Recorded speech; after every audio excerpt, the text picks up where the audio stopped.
আসসালামু আলাইকুম। আজ আপনাদের কাছে নিয়ে আসলাম সাদা পোলাও। এভাবে রান্না করে খেয়ে দেখবেন, ভালো লাগবে। চুলাতে কড়াই বসিয়ে দিলাম, কড়াই বসিয়ে দিয়ে তেল দিয়ে দিলাম। তেলটা গরম হওয়ার পর পেঁয়াজ আর কাঁচামরিচ দিয়ে দিলাম। এখন হালকা ভেজে নিব।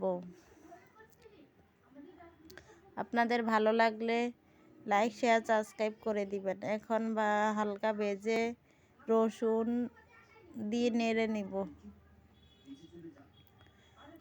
রসুনটা নেড়ে ছেড়ে এখন আদা দিয়ে দিব, আদা বাটা দিয়ে নেড়ে ছেড়ে নেব।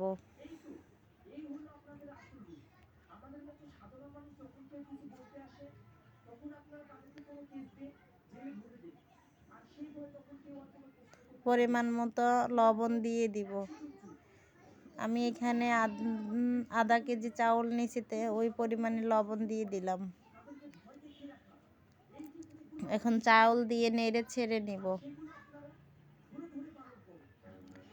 ভালো করে নেড়ে ছেড়ে ভেজে নিব চাউল নেড়ে ছেড়ে নিয়ে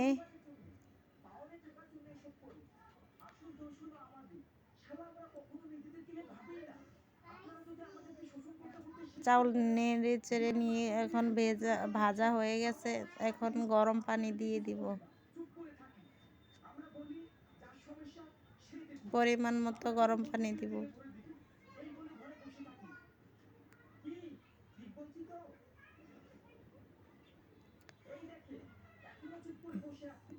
আবারও হালকা ভেজে নিব।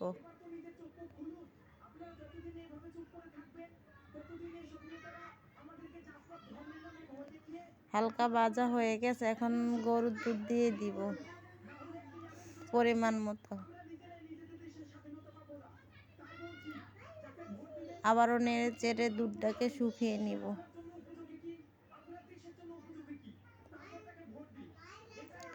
শুকিয়ে হয়ে গেছে। এখন পরিমাণ মতো গরম পানি নিব।